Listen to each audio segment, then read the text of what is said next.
Buenas tardes, otra vez es mi privilegio saludarlo a través de este medio. Yo soy David Rogers, siguiente del Señor Jesucristo, también profesor y misionero y pastor en Santiago de Chile. Hoy día consideraremos la respuesta a la pregunta siguiente. ¿Cómo podemos saber si la resurrección de Jesús en verdad sucedió?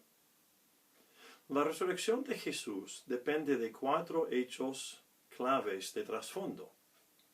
Son los siguientes hechos. Número 1, el juicio judío y también romano en su contra. Número 2, el hecho de la crucifixión misma. 3, la sepultura de Jesús y la práctica de sepultar. Y 4, finalmente, las evidencias abrumadoras por la resurrección del Señor Jesucristo. Hoy quiero considerar solamente los primeros 2 hechos. Yo considero que hay quienes intentan burlarse de Jesús y cuestionar la veracidad de su vida, muerte y resurrección. Algunos hoy en día ponen en duda el hecho histórico de los eventos contiguos a la resurrección, tanto antes como después.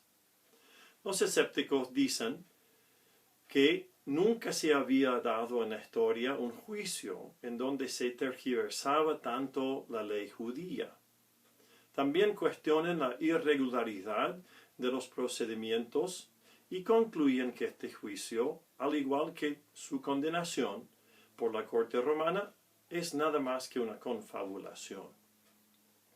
Esto muestra, según los dudosos, que el relato de los evangelios es inflado y maquillado para cumplir con los deseos de la iglesia en los primeros siglos, los cuales, según ellos, simplemente apoyan la persona de Jesús. Dicen que lo han hecho para honrar la memoria de Jesús y que los relatos entonces fueron adornados y mejorados con eventos, personajes, diálogos y ciertos datos, los cuales simplemente hacen sentir lástima por Jesús. Sin embargo, el atribuir el carácter de ficción o fábula o leyenda a los relatos de la crucifixión y resurrección de Jesús, según encontramos en los 4 evangelios, es simplemente ignorar varios hechos importantes.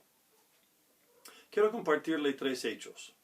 El primer hecho es, número 1, en cuanto a la persona de Jesús, es decir, si Jesús de Nazaret haya vivido. Vemos en los 4 evangelios que preservan diferentes relatos de todo lo que sucedió alrededor de la crucifixión de Jesús, y son guardados con simplicidad de un testigo de primera mano de los hechos. Este hecho es lo que están cumpliendo, y con este hecho es lo que la ley mosaica exige, en donde dice que cualquier asunto debe ser confirmado en la boca de 2 o 3 testigos. Esto es exactamente lo que los 4 evangelios procuran. El segundo hecho, también tenemos el testimonio de los escritores seculares de la época. Habían hombres quienes no estaban predispuestos a favor del cristianismo, ni tampoco a favor de Jesús de Nazaret, quienes también afirman el hecho del juicio de Jesús y también el hecho de la crucifixión. Solo nombraré 2 de ellos. Uno es el famoso historiador romano de nombre Tácito, Cornelio Tácito, en su obra clásica llamado Anuarios.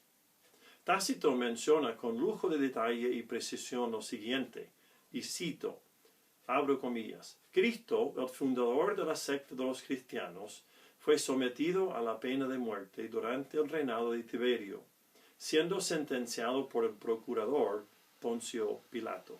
Cierro comillas. Otro autor de la época también nombra los hechos de la vida de Jesús en su libro llamado Las vidas de los 12 Césares. Este es el autor Gayo Sutorio, quien nombra a Jesús en su obra de manera, por cierto, despectiva, pero acertado como el fundador de una secta religiosa de carácter insidiosa y peligrosa. Así que no es posible cuestionar, al mirar de las evidencias, el juicio de Jesús, ni tampoco se puede dudar de las autoridades judías, quien, desde Caifás hasta el Sanedrín, colaboraron en esto. Ellos estaban predispuestos y se habían puesto de acuerdo anteriormente a condenar y a ejecutar al Señor Jesucristo. Las autoridades judías se apoyaron en tramas, en pretensiones, usando testigos falsos contra Jesús para acusarle de blasfemia en contra del templo de Dios. Pero, por el hecho que esta acusación no pudo ser probada, el juez, es decir, el sumo sacerdote, la autoridad máxima de la corte judía, recurrió a la manipulación en el interrogatorio de Jesús. ¿Qué hizo?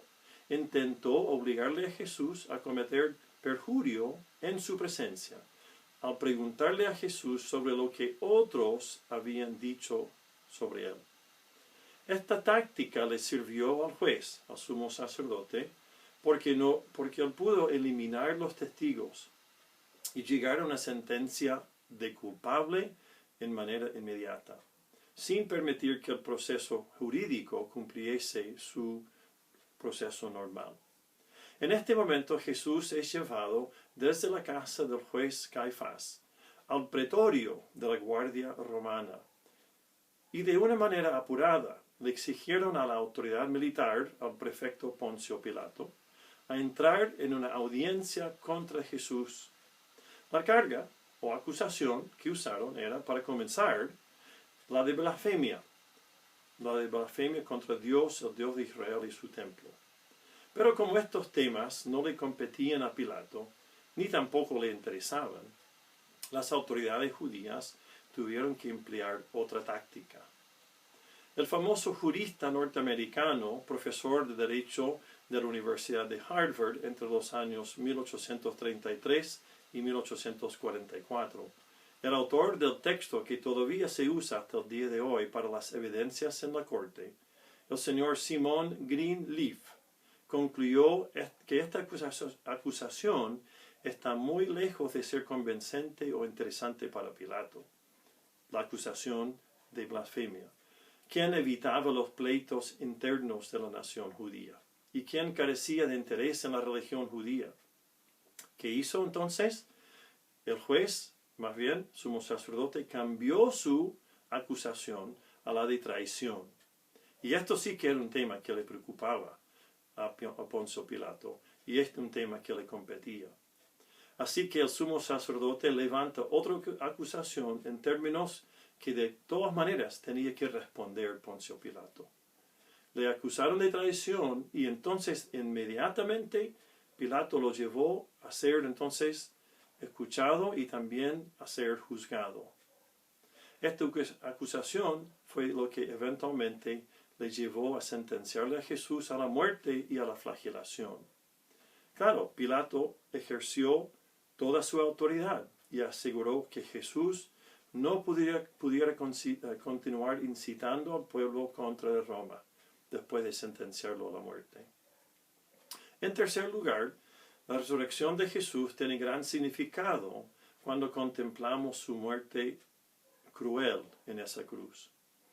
Al respecto de su muerte en la cruz, sabemos que fue un acto brutal e injusto. Pero otra vez, hay personas hoy en día que quieren plantear teorías que promueven el cuestionamiento de su veracidad. Algunos tratan de decir que Jesús solo desmayó.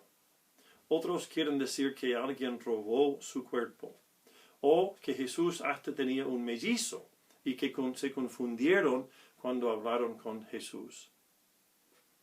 Pero todas estas teorías no responden cabalmente a los hechos seguros de su muerte. Los hechos irrefutables son los siguientes. Jesús, número 1, fue torturado y flagelado antes de salir al cerro donde le crucificarían. Estas flagelaciones y torturas eran tan brutales que muy a menudo las víctimas no sobrevivían a este trato. Segundo hecho, los soldados romanos eran expertos en la ejecución sin misericordia. Esto se evidencia en que al mismo Jesús le quisieron obligar a cargar un palo pesado hacia el Calvario, haciéndolo caminar quizás 600 metros o más afuera de la ciudad, y aún más, cuesta arriba. Pero como Jesús estaba tan deshidratado y tan débil por la hipovolemia, o sea, la pérdida de la sangre, no pudo cargarlo y entonces obligaron a Simón de Cirene a cargarlo hasta el cerro. Tercer hecho. La víctima en las crucifixiones fue sujetado a la cruz o al palo con otro palo que lo obligaba a abrir los brazos en alrededor de 90 grados de su torso. El motivo de esto era para eliminar o reducir la función de la respiración, porque estando en esa posición, el crucificado no podía levantar la caja torácica y el dolor entonces era tan intenso al tocar la espalda al palo por la flagelación que no podía respirar. Además, muchas veces en estas condiciones los codos y los hombros y las muñecas salían de sus coyunturas y se descolocaban, por lo cual le clavaban en 3 puntos, en las muñecas y también en los pies uno sobre el otro. Cuarto hecho, todo este cruel trato producía a menudo un paro cardíaco, justo en la cruz. Ya no pudiendo respirar, estaba perdiendo una cantidad importante de sangre y el dolor era insoportable en las heridas de la espalda y donde estaban los clavos. Finalmente, por la sed intensa que sentía el crucificado, sus riñones dejaban de funcionar y causaba un colapso de su sistema urinario. Finalmente, la muerte se producía o por asfixia o por paro cardíaco. Si el verdugo quería apurar el proceso, simplemente tenía que quebrar las piernas, lo cual lo hacía con un garrote, y en minutos el crucificado moría. Así que en la Biblia vemos que los soldados, para asegurar que nadie quedaba con vida en estas 3 víctimas, les quebró las piernas a 2 de ellos, a los 2 ladrones. Pero no fue necesario quebrar las piernas a Jesús, porque cuando lo miraron se dieron cuenta que ya había muerto. ¿Qué hicieron? Con un solo punzón de la lanza en su costado, le penetraron el corazón y el pulmón izquierdo, lo cual hizo que cayera o saliera agua y sangre por separado, y se dieron cuenta que ya estaba muerto. A raíz de estos hechos, concluimos pues que sin duda alguna los soldados romanos llevaron a cabo la macabra misión de matar al Señor Jesús. Estos 2 puntos, el juicio y la sentencia a morir por crucifixión, son el trasfondo de la resurrección de Cristo. A la luz de estos hechos, se hace innegable la realidad de que Jesús fue ejecutado, fue silenciado, pero solamente por 3 días. Mi amigo oyente, pronto Jesús cumpliría con su palabra y las profecías que decían, por ejemplo, en el Salmo 16. Cito, «Pues tú, Dios, no abandonarás mi alma en el Hades, ni permitirás que tu santo vea la corrupción». La parte mejor está aún por venir. En nuestra próxima instalación daré las evidencias de la sepultura y la resurrección de este mismo Señor Jesucristo. Por favor, amigos, visiten nuestra página web que ve en la pantalla y también suscriba a nuestro canal, Defensores de la Verdad. Así podemos seguir compartiendo la verdad de manera eficaz y directa. Muchas gracias.